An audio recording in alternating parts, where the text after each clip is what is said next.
Shalom. First off, I want to give all praise, glory, and honor to Yahweh, Bahashem, Yahweh Shai, Bahashem, Rakakadash. Double honors to the apostles and the elders of Great Millstone. Salutations to the hopeful elect that are scattered throughout the four corners of the earth. And to all my brothers out here preaching this truth to you, I say Shalom. This is a Matazar from the Chicago camp coming back at you again with another lesson entitled, Where There Is No Hedge, the Possession is Spoiled. How much is the box?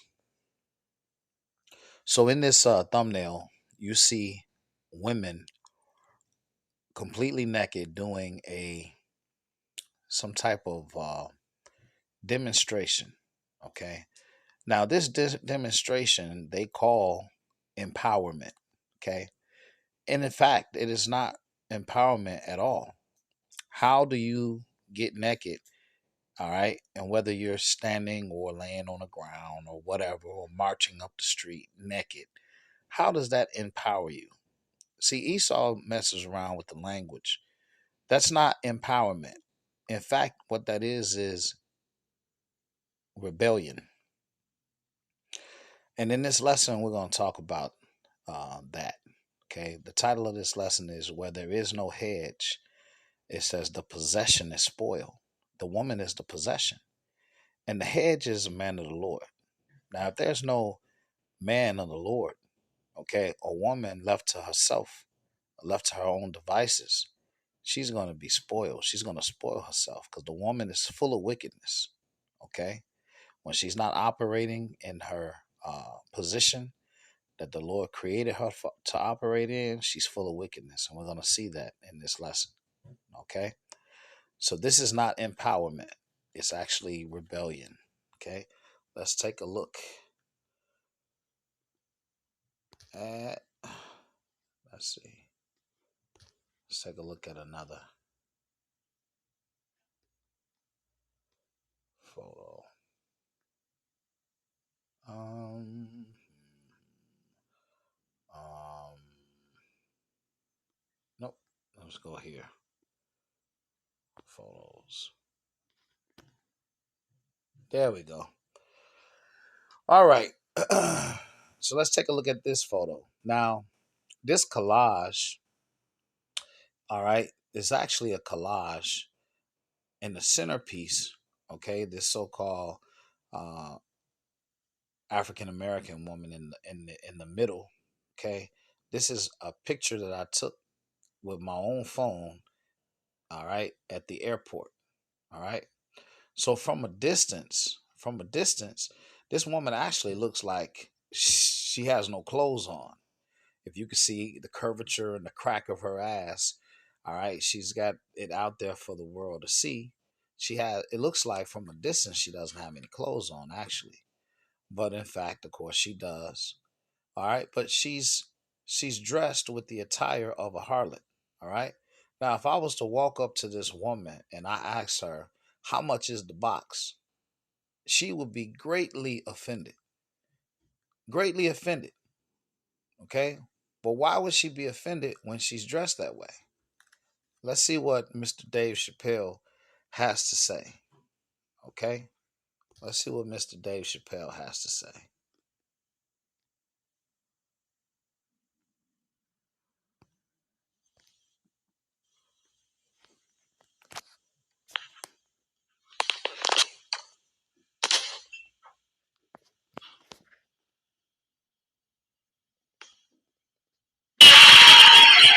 Because like, all right, lady, fine. Fine. You are not a whore. But you are wearing a whore's uniform, I'll tell you that. So this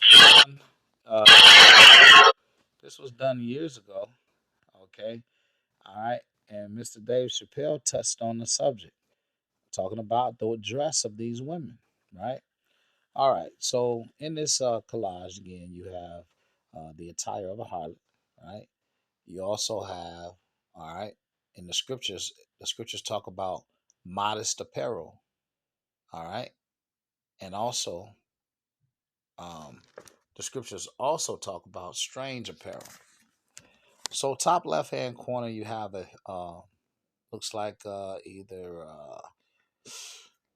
Moab or Ammon. She's dressed as a nurse, and her clothing would be considered modest apparel. All right, she's not seeking sexual attention. Uh, Top right, you have a woman. I can't tell what she is, but she looks to be a teacher or something, and her clothes are not seeking sexual attention as well. Okay, for the most part, she is have on some modest apparel. Okay, bottom left, you have a man. All right, in woman's clothing. Bottom right, you have a woman would be considered men's clothing. All right, so in the scriptures, you have modest apparel, the attire of a harlot, and strange apparel. Okay, so we'll come back to the picture, right? But let's go ahead and get some scriptures. We'll start off with Deuteronomy 22 and 5. It says, "The woman shall not wear that which pertaineth unto a man, neither shall a man put on a woman's garment. For all that do so are abomination unto Yahweh thy power." All right. The woman shall not wear that which pertaineth unto a man, neither shall a man put on a woman's garment. For all that do so are abomination unto Yahweh thy power. Let's look at it one more time.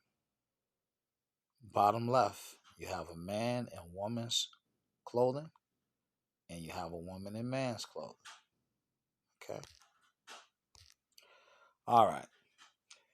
Zephaniah 1 and 8. "And it shall come to pass in the day of Yahweh's sacrifice that I will punish the princes and the king's children and all such as are clothed with strange apparel."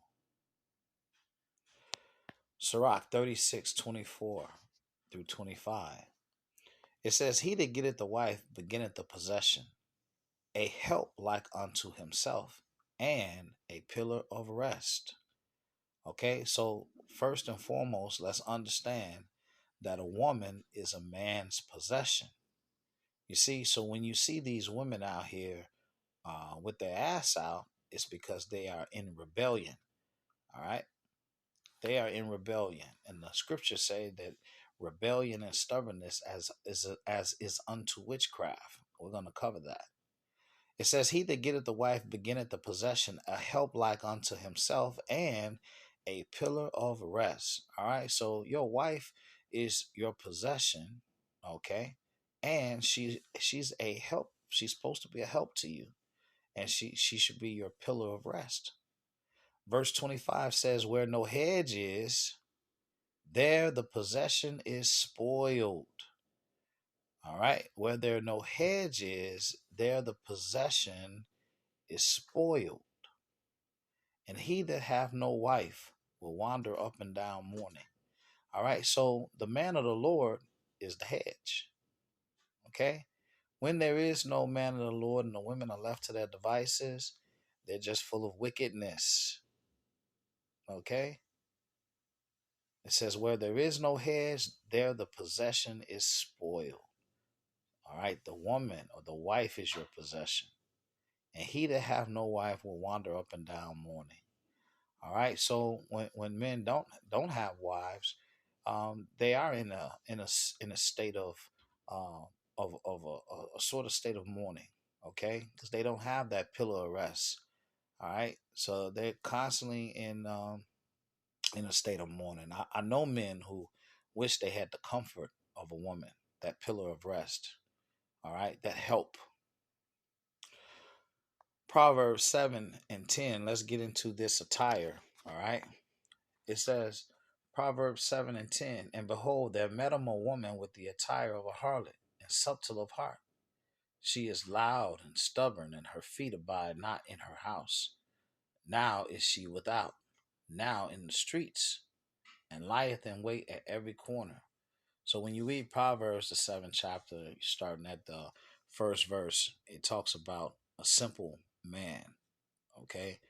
Actually, let me. I wasn't gonna get that, but let's get it real quick so you can see. Proverbs 7 and 1. My son, keep my words and lay up my commandments with thee. Keep my commandments and live, and my law as the apple of thine eye. Bind them upon thy fingers and write them upon the table of thy heart, saying to wisdom, thou art my sister, and call understanding thy kinswoman, that they may keep thee from the strange woman, from the stranger with flattery with her words. Okay. All right. Now, in this example in Proverbs, it's talking about the strange woman. All right. So there's actually a spiritual connotation to that, and that's false doctrine. Okay. So the false doctrine and the philosophies of this world, right? That's also the strange woman. Okay. Verse 6. For at the window of my house I looked through my casement and beheld among the simple ones. I discerned among the youths, a young man void of understanding, passing through the street near her corner, and he went the way to her house. In the twilight, in the evening, in the black and dark night, and behold, there met him a woman with the attire of a harlot. Okay, so she had on clothing that sought or seeks sexual attention. Now, the scripture also says that men, okay, go out of their wits for a woman, and some men are brought to a piece of bread. It means that some men can't control themselves, all right? And when they look upon a beautiful woman or a woman that they would love to ravish, all right, they lose all of their manliness, okay? They lose all of their strength and power, and they what? Submit to a woman. And in this physical life, that's the real only power that a woman actually has, okay? Her sex appeal. All right. She uses that sex appeal to get a man. All right. The only real power women have on earth, outside of course, if they're trusting in the Lord, is to secure a man. All right.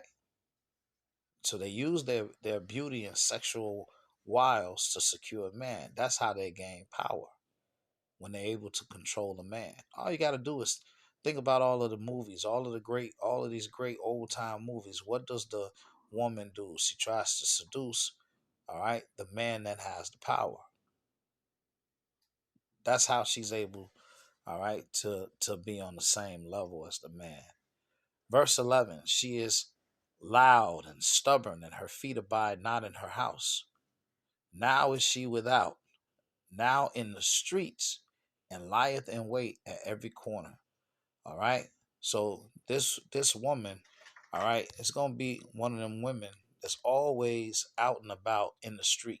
And that's the opposite of what your wife is. All right. This is Sirach 25 and 24. All right. Let me see.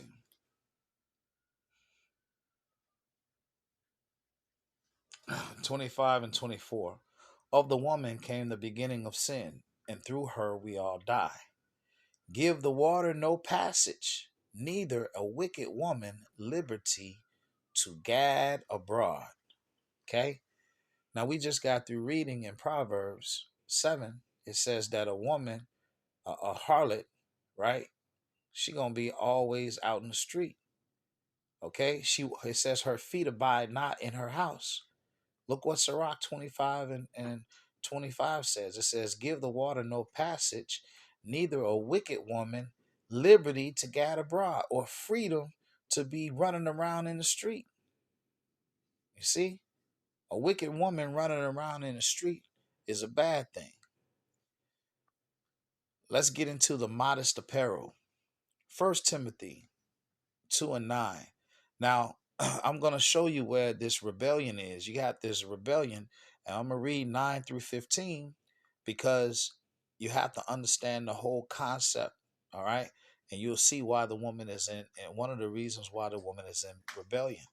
1 Timothy 2 and 9. It says, in like manner also that women adorn themselves in modest apparel. Okay, so this is scripture, all right? This is Paul, right, talking to Timothy, all right? And Paul explains that what it says that in the scripture, it said Paul is speaking He got his gospel, right, from Yahweh. All right. It says, in like manner also that women adorn themselves in modest apparel with shamefacedness and sobriety, not with broidered hair or gold or pearls or costly array. Shamefacedness is shy. Shamefacedness is not being all up in men's faces, having conversations with them. Okay. It says, not with broidered hair or gold or pearls or costly array, but which becometh the women professing godliness with good works. Let the woman learn in silence with all subjection. But I suffer not a woman to teach, nor to usurp authority over the man, but to be in silence. For Adam was first formed, then Eve. And Adam was not deceived, but the woman being deceived was in transgression. Notwithstanding, she shall be saved in childbearing if they continue in faith and charity and holiness with sobriety. Okay, so the reason I'm reading all this is because we see that in scripture, the Lord's order is for the woman to be in subjection under her husband. Now, what you see with all of these harlots out here, all of these, all these women, they're in rebellion. All right. And that's why they take their clothes off. They think they're being empowered, but they're actually, it's a form of rebellion. They're doing exactly the opposite of what these scriptures say they're supposed to be doing. Now, these scriptures, these laws, statutes, commandments, judgments, and things of that nature were written and given to the Israelites. Okay. All these other damn nations, nobody's concerned about them right now. Okay. When the kingdom of Yahweh Ba'Shem Yahweh Shai comes upon this earth, everybody is going to be in order. This is Sirach 7 and 26. It says, hast thou a wife after thy mind? Forsake her not, but give not thyself over to a light woman. Sirach 7 and 26 says, if you got a wife after thy mind, it says, forsake her not. That's a beautiful thing because she thinks like you. Okay? Because we have the mind of what? Yahweh Shai. All right? So now, if she thinks like you, that's a great thing. It says, but give not thyself over to a light woman. What's a light woman? A knucklehead. Damn dumb. That's what that is. This is 1 Samuel 15 and 23. It says, for rebellion is as the sin of witchcraft. Now, the Lord just got through saying that you're supposed to be dressed in modest apparel. You say you're going to dress in how you feel comfortable. 1 Samuel 15:23. For rebellion is as the sin of witchcraft, and stubbornness is as iniquity and idolatry. Because thou hast rejected the word of Yahweh, he have also rejected thee from being king. So these words were spoken to the King Saul, okay, who was given instructions and he didn't follow them. All right. So it was said to him, obedience is better than sacrifice, for rebellion is as the sin of witchcraft. Okay. And stubbornness is as iniquity and idolatry. Well, that's what these women are doing. They are in complete rebellion. These women are being exposed by the spirit and the power of Yahweh Ba'Shem Yahweh Shai. The Lord is allowing the whole entire world to see the lie of feminism. You got all these women on all these podcasts. You got Fresh and Fit. All right. You had Kevin Samuels before he passed. You got Coach Greg Adams. I used to be in the manosphere. I used to look at the guys in the manosphere before I came in the truth. All right. And it was shedding light on the personality of these women. All right. So the Lord was exposing these women. Now, if you turn on any podcast, all right, whether it's uh, Fresh and Fit or Pearly Things, right? You see these women, they can't wait to get in the front of the camera. And guess what? Their foolish hearts are always exposed. They can't put together a sentence, all right? And they don't think rationally or logically. Complete double standards with all of their thinking. They are just damn dumb and whores. Just talking about their body count. So these same women, all right, who are dressed the way that they're dressed right now, they're gonna be trying to cover up when all hell breaks loose. When there's sedition or lawlessness in the streets, these same women who got their ass out like that, they're gonna be for prey. All right, and as the elder Malcolm has said, our beloved elder, he said so many times. He said a cock carousel gonna ride them. So when the food is gone, all right, and there's lawlessness in the street, if you're a beautiful woman, good looking, got a nice shape and everything, they're gonna snatch your ass up. All right. And they're gonna have their way with you. And when they're done, they're gonna eat you. That's how it's gonna work. All right. So this is Sirach 25 and 19. All wickedness is but little to the wickedness of a woman. Let the portion of a sinner fall upon her. And in closing, okay, and in closing, Isaiah 2:11 through 12. It says, the lofty looks of man shall be humbled, and the haughtiness of men shall be bowed down, and Yahweh alone shall be exalted in that day. For the day of the Lord of hosts, okay, Yahweh of hosts, shall be upon everyone that is proud and lofty, and upon everyone that is lifted up, and he shall be brought low. Isaiah 32 and 2. And a man shall be as a hiding place from the wind, and a covert from the tempest, as rivers of water in a dry place, as the shadow of a great rock in a weary land. Okay. So this has been where there is no hedge. How much is that box? Okay. I pray that this lesson has been edifying. Until the next one. Shalom.